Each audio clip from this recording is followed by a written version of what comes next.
Hello, and welcome to the Blessings in the Streets podcast pre-launch special. I am your host, Joseph B. Roberts, and you have been granted exclusive access to the listening party of my book, Blessings in the Streets, When God Leverages Our Valley Experiences. Please like, share, and subscribe to our channel if you enjoyed the content that has been provided to you today. We're going to dive into chapter 7 of the book, and the story that I'm going to share with you from that chapter is entitled Love Connection. At this point in my mom's life, she began to question her purpose for living. The daily trials and tribulations were truly starting to get the best of her, so much so that her personal health was being negatively impacted in a major way. Her self-esteem was also at an all-time low, and her relationship with landlord was steadily falling apart at the seams. With money being extremely tight to top things off, Mom found herself barely holding on to what was otherwise an unhappy existence. While all of this was going on, Mom one day ran into her old friend Kenya, who she had not seen for more than 20 years. Shortly after the encounter, the two of them had made plans for Kenya to come over to the house for dinner. Kenya did not have a car at the time, but she was able to catch a ride when needed from a close male friend whose name was Will. When the two of them arrived, it was immediately obvious that he found Mom an attractive woman. Although she thought Will was a nice guy with a great sense of humor, her initial impression of him did not spark any desires to pursue something romantic in nature. As Kenya made subsequent visits to the house, Will would often be with her. I believe in her own way she wanted to do whatever possible to orchestrate a love connection between Will and Mom. Over time, Mom let her defenses down and she began to engage with him more. But the two of them had the same problem to overcome if things were ever going to get serious. Mom, of course, was still in a relationship with landlord, and despite Will's repeated advances towards my mom, he too had unfinished business to address with a relationship as well.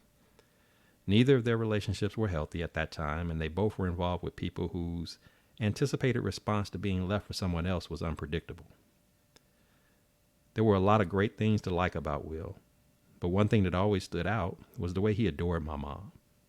Will would constantly shower her with compliments and always managed to come up with ways to keep a smile on her face. I had never seen a man make Mom feel that way before, and she was loving every minute of it. You could just tell by the way they interacted with each other that the connection was genuine versus being based solely on physical attraction.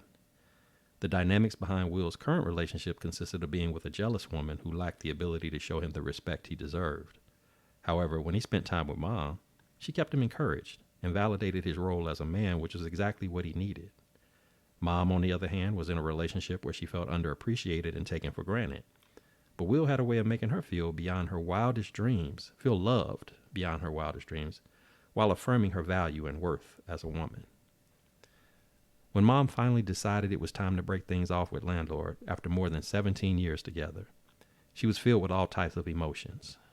It was a perfect blend of happiness, sadness, anger, and fear, but no regrets at all in her decision-making process. I'm sure she talked it all out to herself, the words she wanted to say to him, but there was no way for her to fully be prepared for a moment like that. What Mom did not initially know was that landlord already knew about Will when she ended the relationship. He never revealed how that information became known, but Mom was ultimately able to figure out that a close friend of hers was the one responsible for telling landlord. Mom decided not to confront that friend about it because first, she knew that friend would deny it, and second, she knew the friend did not reveal to landlord what was going on out of genuine concern for him. Instead, it was an attempt on the part of the friend to sabotage Mom's newly found happiness and love. It is sad to say, but some people, including those we refer to as friends, can at times be our greatest adversaries, particularly when they see a happiness coming your way that they too would like to experience. Thankfully, the relationship between landlord and Mom ended without any disruptions or interference from him thereafter. Will's breakup, however, did not go as smoothly, due to the woman becoming physical in her response to him leaving her. Will had attempted to leave her in the past, but she would always convince him to give their relationship another chance. Upon realizing that he was serious this time around, she completely lost control of herself and tried to fight him. But he was eventually able to bring the matter under control without ever laying a hand on her in the process. When my mom and Will had completely addressed their past, They were able to move forward with what became a bright future together. In the coming weeks and months, the two of them fell deeply in love with each other. About 9 months in, Will decided it was time to take their relationship to the next level and asked my mom to marry him. She accepted his proposal, and the date of the wedding was set for August 5th, 1995. Mom was 43 years old when Will proposed, a day she always dreamed of experiencing, but one she often doubted would ever happen for her. That dream, however, had now become a reality.